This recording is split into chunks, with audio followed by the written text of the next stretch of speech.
नमस्कार मंडळी, घरोघरी मातीच्या चुली या मालिकेचा आजचा म्हणजे 28 फेब्रुवारीचा भाग तुम्ही ऐकत आहात. सर्वप्रथम काल तुम्ही मला वाढदिवसाच्या ज्या शुभेच्छा दिल्या त्यासाठी तुम्हा सगळ्यांना खूप खूप थँक्यू. काही जणांना रिप्लाय केलाय, काही जणांना रिप्लाय देणं झालं नाहीये. भरपूर कमेंट्स असल्यामुळे नाही जमलं, पण प्रेक्षकांनो तुम्हा सगळ्यांचे मनापासून आभार. तुमच्या शुभेच्छा आणि तुमचे आशीर्वाद माझ्या पाठीशी कायम असेच राहोत. तर बघा, सुरुवातीला आपण मालिकेमध्ये बघतोय की ऐश्वर्या आणि सारंग पलीकडनं बघत असतात. आता कुंडीवरती कोणाचे ठसे आहेत हे पोलीस लोक तपासणार आहेत. ऋषिकेश तिथे पोलिसांना घेऊन आलाय. सारंग घाबरूनच ऐश्वर्याला म्हणतो, ऐश्वर्या आता त्या कुंडीवरचे ठसे तिथे लक्षात येतील पोलिसांच्या. ऐश्वर्या म्हणते, सारंग मी असं मूर्खासारखं काम करत नाही. त्या कुंडीवरचे ठसे मी उमटूच दिलेले नाहीयेत, मी ग्लव्स घातले होते हातामध्ये. आता ती कुंडी आपल्या घरची आहे हे पोलिसांना काय कळणार आहे? तुम्ही उगाच टेन्शन घेऊ नका सारंग. ऐश्वर्या आता असं बोलतच असते. तेवढ्यात जानकी म्हणते, मला माहिती आहे इन्स्पेक्टर साहेब, माझ्या लक्षात आहे ही कुंडी आमच्या घरचीच आहे. आता जेव्हा ऐश्वर्या जानकीचे हे वाक्य ऐकते तेव्हा ऐश्वर्याला खूप राग येतोय जानकीचा. ऐश्वर्या म्हणत असे, अरे यार ही जानकी पचकलीच मध्ये. आणि प्रेक्षकांनो तुम्हाला सांगितलं होतं ना काल मी की जानकीला ते देवघराची किल्ली सापडेल, तसंच झालंय. आता उद्याच्या भागात आपल्याला कळणार आहे जानकीला ती किल्ली कशी सापडली. पोलीस म्हणतात की ही कुंडी फॉरेन्सिक लॅबला पाठवून द्या, चोराचे ठसे नक्की यावर असणारच आहे. मग आता मात्र ते ऐकल्यानंतर सारंग घाबरून म्हणतो, ऐश्वर्या आता ती कुंडी घेऊन जाणार आहे ते, आता तुमच्या हाताचे ठसे. ऐश्वर्या म्हणते, सांगितलं ना सारंग माझ्या हातचे ठसे येणार नाही म्हणून. जानकी म्हणते, या कुंड्या ना आमच्याच घरच्या आहेत दादा, आणि साफसफाई करताना मीच गुलाबदादाला सांगितलं होतं कुंड्या लावायला. आता ऐश्वर्या तिकडनं दातोड खाते बरं का जानकीवर. पोलीस म्हणतात याचा अर्थ असा आहे की चोराने चोरी करून ते दागिने कुंडीतच पुरलेत, चोर पळून गेलाय. मग जानकी म्हणते, हो साहेब शक्यता तशीच ऐश्वर्या आणि सारंग आता निघून जात असतात तेव्हा ऋषिकेश धमकी देतो की सर तो चोर लवकरात लवकर सापडात, एकदा का तो माझ्या समोर आला मग त्याला दाखवतो मी. मग पोलीस म्हणतात, हो तुम्ही काही टेन्शन घेऊ नका, आम्ही शोधतो चोराला. आणि मग पोलीस म्हणतात सगळ्या भाविकांचे फिंगरप्रिंट्स घ्या आणि महत्त्वाचं म्हणजे की हे सगळं फॉरेन्सिक लॅबला पाठवा. आता हे पोलीस निघून जातात. ऐश्वर्या आणि सारंग पण निघून जातात. आता सारंगला आलंय टेन्शन. सारंग ऐश्वर्याला म्हणत असतो रस्त्यामध्ये, ऐश्वर्या आता आपलं काही खरं नाहीये, पण आज जानकी वहिनीने चमत्कारच केला ना. म्हणजे बघा ना, मी आतापर्यंत पिक्चरमध्ये वगैरे साप पाहिले होते, पण त्या सापानं येऊन त्या जानकी वहिनीला थेट त्या दागिन्यापर्यंतच पोहोचवलं. कमालच झाली ना ऐश्वर्या. म्हणजे असं कसं झालं असेल ऐश्वर्या. ऐश्वर्या म्हणते, मला पण नाही कळते रे बाबा, हे असं कसं झालं. त्या कुंडीसाठी आपण कचऱ्यात कुठे कुठे हात घातली, घाणीत हात घातली, पण ती सगळं फेल गेलं. सगळे मंदिरं पालथे घातले आणि एवढं सगळं करून कुंडी सापडली. इतक्या जवळ कुंडी असताना सुद्धा मला हात लावता आला नाही, आणि मध्येच कुठेतरी साप आला आणि तर दागिने सापाने सोनं बिनं सगळं त्या जानकीला आयतं वैतं हातात देऊन टाकलं. सारंग आता ऐश्वर्याला जाणीव करून देतो की आपण हरलोय आणि जानकी वहिनी जिंकली आहे. आता हे सगळं चक्र कधी संपणार आहे ऐश्वर्या. ऐश्वर्या म्हणते, मला नाही माहिती. सारंग म्हणतो, असं कसं नाही माहिती, प्लॅनिंग तर सगळं तुम्हीच करता ना. आता ऐश्वर्या चिडते आणि म्हणते, अरे ही काय पद्धत झाली माझ्याशी बोलायची. सारंग म्हणतो, मी सांगत होतो तुम्हाला ठेवू नका दागिने तिथे. ऐश्वर्या म्हणते, तुम्हाला काय म्हणायचे, माझ्यामुळे झालंय. ठीक आहे, माझ्यामुळे झालं असेल ना तर ठीक आहे, तुम्हीच सांगा काय करायचं ते. आता मी काहीच बोलणार नाही आणि गुपचूप बसून राहील. आता सारंग म्हणतो, नाही मी नाही काही सांगणार तुम्हाला.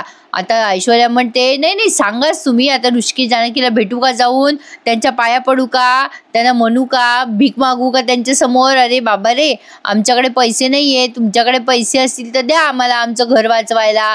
सारंग म्हणतो, तुमच्या डॅडाकडे मदत मागा ना. ऐश्वर्या म्हणते, माझे डॅडा काय रोज पैशाच्या गादीवर झोपता का, पैसे नाहीये त्यांच्याकडे, असते तर दिले असते त्यांनी, ही वेळच येऊ दिली नसती. सारंग म्हणतो, अरे पण आपल्यावरच्या वेळेचं काय. आता ही ऐश्वर्या म्हणते, मला नाही माहिती काय करायचंय, आता त्या जानकीला तर मी सोडणार नाही. असं बोलता बोलता हिच्या कमरेत येते लचक. तेव्हा सारंग म्हणतो, ऐश्वर्या काय झालं. ऐश्वर्या म्हणते, बघेल माझं मी, करेल माझं मॅनेज, असं म्हणून तिचा हात झटकून निघून जाते. पण आता मात्र या काय नाव यांचं, सुमित्राबाई या घरी आल्यात आणि ऋषिकेश जानकी स्वतः आले सोडवायला. आता सुमित्राबाई आल्या म्हणतात की जानकीमुळे दागिने मिळाले. जानकी अवंतिकाला थँक्यू म्हणते. अवंतिका म्हणते, वहिनी तुमच्यामुळे दागिने सापडलेत. आता बोलता बोलता यांना खोकला येतो सुमित्राबाईंना. तेव्हा जानकी म्हणते, अगं अवंतिका, आईना ना काहीतरी खायला ने ग आतमध्ये, अगं सकाळचं त्यांनी काही खाल्लेलं नाहीये. आता या सुमित्राबाई म्हणतात, जानकी तुला माझा उपास दिसतोय पण तुझ्या उपासाचं काय? तुला मी असंच नाही जाऊ देणार. चला बरं दोघं जण आतमध्ये काहीतरी खाऊन घ्या. पण आता ऋषिकेशला येतो राग. ऋषिकेश म्हणतो, जानकी आतमध्ये चल, आपण आपल्या घरी जाऊ आणि मग खाऊ. आता जानकीला पण राग येतो ऋषिकेशचा. जानकी ऋषिकेशला म्हणते, चला ना ऋषिकेश, अहो थोड्या वेळ बसू आतमध्ये, जास्ती वेळ नाही लागणार, अहो उशीर नाही होणार. मग ऋषिकेश म्हणतो, सगळ्याच गोष्टींना उशीर झालाय जानकी, आपल्याला आता आपल्या घरी जायला हवं. आणि तसंही ओवी घरी वाट बघत असेल, बराच वेळ झालाय, चल आपण निघूयात. आता जानकीची अजिबात इच्छा नसते बरं का सुभेदारांच्या घरातून जाण्यासाठी. मग आता ती काय म्हणते की अहो थांबा ना, पण ऋषिकेश काही थांबायला तयार नसतो. आता जानकी म्हणते, आई जसे तुम्हाला तुमचे दागिने परत मिळाले ना, तसंच तुमचा ऐवज सुद्धा मी परत तुमच्याकडे लवकरच आणीन. ऐवज म्हणजे काय? हा ऋषिकेश म्हणजे याला मनवेल ती, असं सांगते ती या सुमित्राबाईंना. आता पुन्हा जानकी म्हणते, आई माझा शब्द देते मी तुम्हाला, असं बोलून आता निघून जाते बरं का. जानकीचं काही पाय ओढत नाही बाबा त्या घरातनं. पण आता पुढे बघा काय झालंय. सुमित्राबाई गेल्यात नानांकडे आणि गेल्या गेल्या ते दागिने सगळे दाखवले आणि खुश होऊन म्हणतात, अहो अहो बघा बघा सापडले जानकीमुळे दागिने. आता मात्र आजीबाई म्हणतात, आश्चर्य आहे बाई, चोरीला गेलेले दागिने सापडले या कलियुगामध्ये, हे झालंच कसं? सुमित्राबाईंनी आता सगळं सांगितलं की दागिने कसे कसे सापडले, कसे कसे नाही, तो साप कसा आला वगैरे वगैरे. ते सगळं ऐकून आजी एकदम आश्चर्यचकित झाल्यात. अवंतिका म्हणते, नाना सगळे दागिने आपल्या बहिणीमुळेच सापडलेत. मग सुमित्रा, माझ्या जानकीने निर्जळी उपवास ठेवला म्हणून आपल्याला दागिने मिळाले. सुमित्राबाई हे सगळं क्रेडिट जानकीला देत असतात. तर आजीला खूप राग येतो आणि आजी म्हणतात, काय जानकी जानकी लावलंय ग? अगं हे सगळं जानकीमुळे झालं नाही, त्या सापामुळे झालंय. आभार मानायचे असतील तर त्या सापाचे माना, जानकीचे नाही. आता सुमित्राबाई म्हणतात, आई कधीतरी जानकीचं कौतुक कर, अगं तिच्यामुळेच दागिने सापडलेत, तिनेच हे सापडावे म्हणून व्रत ठेवलं, माहिती तरी आहे का तुला काही? आता आजी म्हणतात, बरं बरं ठीक आहे. सुमित्राबाई म्हणतात, खरं सांगायचं तर हे सगळे दागिने माझे एकटीचे नाही आहेत, पार्वतीताईंचे पण दागिने आहेत यामध्ये. आणि ते दागिने जर मिळाले नसते तर मी स्वतःला कधीच माफ करू शकले नसते. बिचाऱ्या सुमित्राबाई खूप गिल्टी फील करताय. मग आता मात्र या आजीबाई म्हणतात, बरं ठीक आहे, आता परत मिळालेत ना दागिने, आता चांगले ठेवा म्हणजे झालं. सुमित्राबाई म्हणतात की हो बाई, आता मी चांगले ठेवणारे दागिने. आणि अवंतिकाला म्हणतात, जा अवंतिका साखर ठेव देवापुढे. अवंतिका साखर ठेवायला जाते देवापुढे आणि आता सुमित्राबाई सारख्या सगळं क्रेडिट जानकीलाच देत असतात. मग आता पुन्हा आजीबाई जातात म्हणतात, नीट ठेवा ते दागिने, असं म्हणून निघून जातात. सुमित्राबाई ठरवतात की हे दागिने अगदी व्यवस्थित ठेवायचे. पण सुमित्राबाई सगळे गेल्यावर सुद्धा सारखं जानकीचं कौतुक करून करून म्हणतायत की माझ्या जानकीमुळेच दागिने सापडले बाई आजचे शिवरात्रीचे. आणि खरंच शिवरात्री आज खूप चांगली गेली आता, असं म्हणून त्यांनी सगळं क्रेडिट जानकीलाच दिलंय. जानकी घरी येते आणि घरी आल्यावर देवाला नमस्कार वगैरे करते. मग सगळं म्हणते, बाई सापडले का तुमचे दागिने?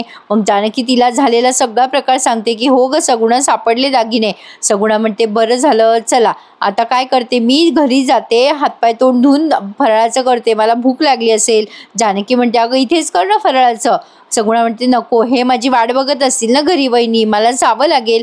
असं म्हणून सगुणा आता निघून जाते. आता सगुणा गेल्यावर ही जानकी, ऋषिकेश आणि दोघेही जण त्या देवाजवळ बसतात. पण तत्पूर्वी देवघराजवळ जाताना हिला चक्कर आली आहे. ऋषिकेश म्हणत असतो, जानकी तुझं मी ऐकणार नाहीये, तू आधी खाऊन घे बरं, सकाळपासून मरमर करतेस. असं म्हणून आता त्याने ताट वाढून आणलंय आणि तिला जेव घातलंय. अतिशय मायेने आणि प्रेमाने त्या दोघांचं डिस्कशन छान झालंय. ऋषिकेश एक चमचा तिला खाऊ घालतो आणि म्हणतो, बरं वाटतंय ना जानकी? जानकी म्हणते, हो बरं वाटतंय.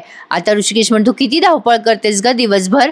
आता मात्र जानकी म्हणते, हो ना, आणि तुम्ही माझ्या मागे धावायला धावपळ करता, हो ना.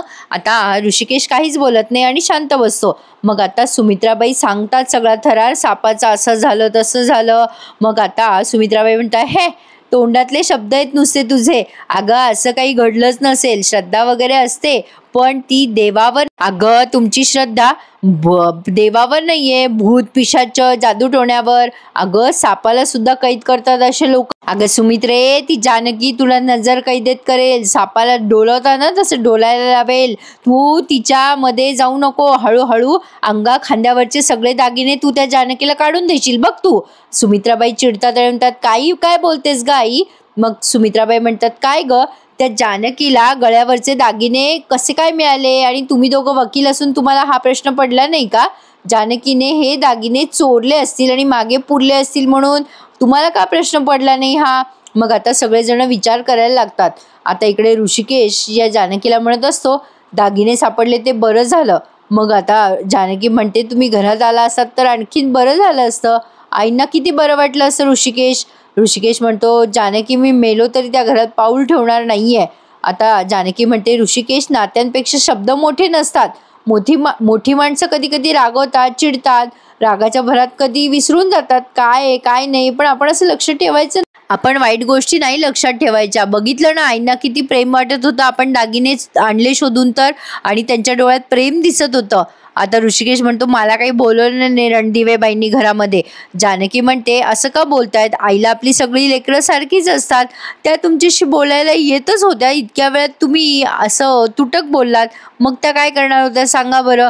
त्या बळजबरी म्हणल्या असतात तर तेही तिकडनं तुम्हाला चाललं नसतं. हे बघा ऋषिकेश, आई म्हणतात ना तसंच दोन्ही बाजूने पूल धरले ना तरच हे नातं टिकेल. आणि मला वाटतं आता ऐश्वर्या माघार घेतीये, आपण माघार नको. ऋषिकेश म्हणतो, आता मी काय करू जानकी? मी काय आता हातपाय धरू त्या सुमित्राबाईंचे आणि पाया पडून माफी मागू का? मग आता ऋषिकेश म्हणतो, हे बघ जानकी, मला काही जमणार नाहीये. जानकी म्हणते, काय हरकत आहे तुम्ही असं केलं तर? तुमचे आई वडील आहेत शेवटी ते. अहो जगात जर सगळेजण असे वागले ना अहंकार सोडून, तर या जगात कितीतरी लोक सुधारतील हो. घरोघरी मातीच्या चुली ऋषिकेश. अहो कोणाचे वाद होत नाहीत. एकमेकांच्या सोबत अख्खं आयुष्य एकत्र घालवण्याच्या नादात आपण जिंकलो असं मला वाटतं. पण आपल्या जगात माणसंच नसतील तर काय अर्थ आहे आपल्या आयुष्याला? ऋषिकेश असं म्हटल्यावर जानकी म्हणते, अहो ऋषिकेश असं बोलू नका, आपली माणसंच आपल्या उपयोगाला येतात. आणि मला सांगा, घरोघरी मातीच्या चुली, कुठल्या घरामध्ये वाद होत नाही, भावाभावामध्ये तंटे होत नाही, पण ते सगळं विसरून एकत्र यायला हवं. तुमची आई आहे शेवटी ती. ऋषिकेश म्हणतो, जानकी आपल्या घरामध्ये रामराज्य होतं ग. अगं कोणाचं तरी ऐकून रणदिवेबाईंनी कुरुक्षेत्र करून टाकलंय घराचं. सुरुवात त्यांनी केली ना. मग आता जानकी म्हणते, तुम्ही शेवट करा. मग मोठेपणा पाठ फिरवण्यात नसतो ऋषिकेश. जानकी समजवते ऋषिकेशला, अहो आई आहे त्यांना सगळी मुलं सारखीच असतात. आणि तसंही त्या तुमच्याशी बोलायला आल्या तर तुम्ही बोललेच नाही, तू तोडल्यासारखं बोललात. आईने एक पाऊल पुढे टाकला तर तुम्ही नका मागे पाऊल घेऊ. दोघांच्याही विचारामध्ये मतभेद दाखवलाय. ऋषिकेशला वाटत असतं की ते वाईट वागले, त्यामुळे आता त्यांच्याशी संबंध ठेवू नये.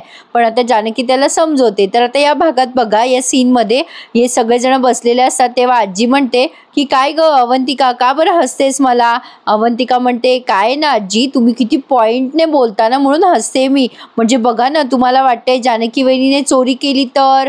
आता लगेच सौमित्र म्हणतो, जाऊ दे ग अवंती, आजी आहे, समजून घे. सौमित्र पुढे म्हणतो, अगं कावीळ झालेल्याला पूर्ण जग पिवळंच दिसतं. आजी चिडतात, त्यानंतर हसा हसा, आम्हालाच हसा. आम्हाला माहिती आहे तुम्ही जानकीचीच बाजू घेतात, पण माझी बाजू घेणारे पण दोन माणसं आहेत बरं या घरामध्ये.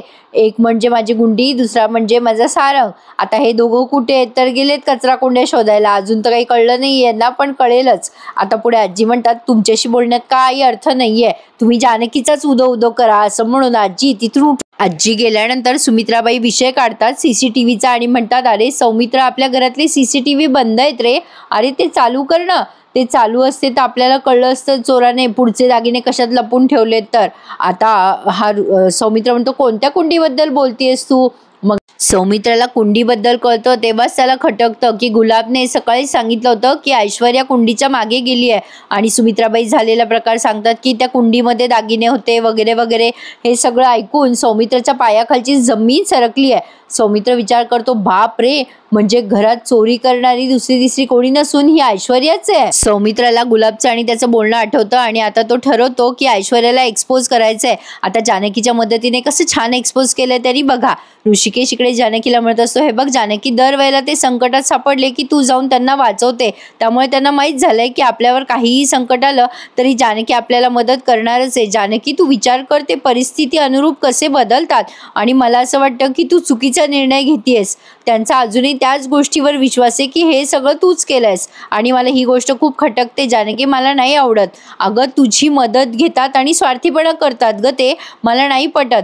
त्यांच्यामुळे तू त्यांच्याशी बोलू नकोस. मग आता जानकी म्हणते, हे बघा ऋषिकेश, तुम्ही नवरा म्हणून विचार करताय, तुम्ही आईच्या नजरेतून बघा ना. तुम्हाला जे वाटतंय ते त्यांना वाटतंय असं नाही ना. अहो त्या मला भेटू देतात नानांना बोलू देतात, नानांना माझ्या हाताने खाऊ पिऊ घालू देतात. त्या बदलल्या आहेत ऋषिकेश. आणि त्यांनी ठरवलंय आता आपल्याला बोलवायचं. मग ऋषिकेश म्हणतो, त्या तसं बोलल्या का तुला तोंडाने? नाही ना. अगं हे बघ जानकी, तू ना खूप गृहीत धरतेस. हे बघ त्यांचे दागिने गेले ना तेव्हा मला करायची काही इच्छा नव्हती ग. म्हणजे माझी अजिबात इच्छा नव्हती ते दागिने सापडावे, पण तुझ्यासाठी मी केलं हे सगळं. हे बघ त्यांना काही झालं ना तर तुला त्रास होतो आणि तुला काही झालं तर मला त्रास होतो. ते मला बघवत नाही. माझी इच्छा नसताना सुद्धा मी तुझ्यासाठी मदत केली आहे त्यांना. पण आता बस झालं, आता पुष्कळ झालं. आता आपली आपली कामं बघा, जरा पुढचं बघूयात आपण. ऋषिकेश आता जानकीला सगळं आठवून देतो, आतापर्यंत काय काय केलेलं आहे या सुमित्राबाईने. ओवी आजारी होती, अगं तुला गाडी धुवायला लावली, मी हा अपमान कधीच विसरणार नाहीये Janaki. I am very sorry. Janaki अगं मी आता तुझी साथ देतोय ना, तुझा हात हातात घेतलाय मी, पण ज्यांनी आपली साथ सोडली आहे ना आता त्यांच्याबद्दल मला काहीही सांगू नकोस प्लीज. हे बघ चर्चा बरीच झाली आहे आणि तू दिवसभर काही खाल्लेलं नाहीयेस, चल खाऊन घे बरं. आता तो तिला खाऊ पिऊ घालतो. बरंच डिस्कशन दाखवलंय. ऋषिकेश जानकीला प्रेमाने आता जेवण भरवतोय आणि तिचा उपवास सोडायला सांगतोय तिला. तर बघा आता सुमित्राबाई म्हणतात, अरे सौमित्र, अरे आश्चर्याची गोष्ट म्हणजे आपल्याच घरातली कुंडी होती आणि त्या कुंडीमध्ये चोराने दागिने लपवले आणि ती कुंडी देवळात सापडली. मग आता ही ऐश्वर्या म्हणते, पण कुंडी अशी कशी काय देवळात गेली? आता मात्र सौमित्र विचार करतो, अच्छा अशा पद्धतीने ती कुंडी मंदिरात गेली होय. म्हणजे मनातल्या मनातच विचार करतोय तो, म्हणजे सारंग आणि ऐश्वर्यानेच दागिने चोरले होते. आता मात्र सौमित्रचा हा संशय दाट पक्का झालाय. पण त्याने पुढे काय केलंय बघा. सौमित्राला कळलंय ऐश्वर्यानेच चोरी केली आहे. आता सारंग आणि ऐश्वर्या घरी आलेत रात्रीचे आणि आता सारंग गेट लावून घेतो आणि म्हणतो, ऐश्वर्या आज दिवसभरात फक्त एकच गोष्ट चांगली झाली आहे, तो म्हणजे तो कर्ज देणाऱ्याचा फोन नाही आलाय, त्यामुळे मला शांत वाटतंय. पण आता तेवढ्यात तो कर्ज देणारा समोरच येतो आणि म्हणतो, काय हो, काय हाल केलेत, काय अवस्था केली आहे. सारंग आता रडतोय त्या माणसाजवळ आणि म्हणतो, साहेब बघा मी पैसे मोजण्यासाठी मिळवण्यासाठी खूप कष्ट केले हो, पण हातात नाही आले. मग तो माणूस म्हणतो, एक काम करा, तुम्ही ना माझे पैसे देऊच नका, तुमचं घर घेऊन टाकतो ना. तो माणूस म्हणतो की आता तुम्ही तुमचं सामान बांधायला घ्या, उद्या सकाळी तुमच्या घराचा लिलाव होणार आहे, आता तुम्ही सगळी पॅकिंग करायला सुरुवात करा. आता ऐश्वर्या म्हणते, अहो असं काय बोलताय दादा तुम्ही. आता तो माणूस म्हणतोय, बघा आता वाजलेत रात्रीचे 10 आणि आता तुमचा घराचा लिलाव होणार, सगळं सामान खाली करायचं, गपचूप आवाज न करता, कळलं ना. सारंग हात जोडून म्हणत असतो, असं नका करू हो साहेब, ते आमचं घर आहे हो. आता मात्र हा माणूस म्हणतो की नाही, ते घर तुमचं होतं, आता उद्या ते घर दुसऱ्या कोणाचं. हा माणूस उगाच धमक्या देतोय, आता तुमच्याऐवजी दुसरं कोणी राहील या घरामध्ये, आता तुमचं काही खरं नाही, चला सामान बांधायला लागा, असं म्हणून तो निघून जातो धमकी देऊन. सारंग ओरडत असतो, अहो साहेब असं नका करू, नका करू. पण सारंगचं आता मात्र सारंगला सिरियसनेस कळतोय की आता आपलं घर हातून जाणार आहे. सारंग त्याला खूप रिक्वेस्ट करतो की असं करू नका साहेब, पण तो माणूस आधी सायको आहे, तो कशाचं ऐकतोय सारंगचं. तो आता सारंगचं काहीच ऐकत नाही आणि त्याला धमकी देऊन म्हणतो की उद्या सामान बांधायला लागा, कारण तुमच्या हातात आता वेळ शिल्लक राहिलेला नाहीये. आता ऐश्वर्या पण घाबरते बरं का, पण आता तरी सुद्धा कशी पक्की आहे बघा. सकाळ झाली आहे. आता जानकी सकाळी उठल्या उठल्या देवाजवळ प्रार्थना करते आणि देवाला म्हणते, देवा जसं आमचे दागिने सापडून दिलेस, आमचे हक्काचे दागिने, तसंच आमचं हक्काचं घर आमचंच राहू दे.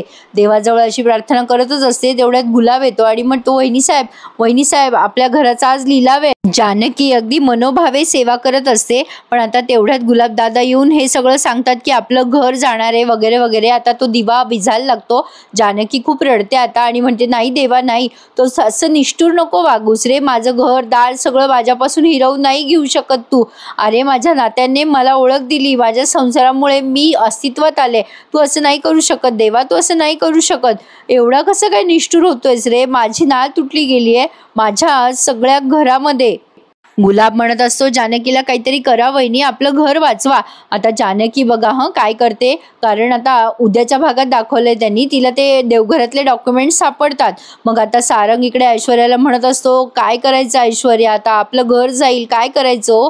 अहो एवढा मोठा प्लॅन केला तुम्ही, पण तो सक्सेसफुल झाला नाही, माझ्या आईला किती मोठा धक्का बसला हो, आता मी काय करू. मग ऐश्वर्या त्याच्यावर चिडते आणि म्हणते, तुम्ही फक्त बघत राहा, तुम्हाला काही कळतं का हो, सगळं प्लॅनिंग मी केलं आणि तुम्ही म्हणताय की काही झालं नाही, गपचूप बसा, आता बघत राहा काय काय घडतंय पुढे, असं म्हणून ती सारंगला गप्प करते. आणि आता ऐश्वर्याला कोणाचा तरी फोन आलाय, पण त्याआधी ना प्रेक्षकांनो, जेव्हा गुलाब घरी आलेला असतो तेव्हा जानकीला फोन आलेला असतो. आता तो फोन कोणाचा आला हे त्यांनी दाखवलं नाही आपल्याला, पण माझा असा अंदाज आहे की तो फोन सौमित्राचा आला असावा.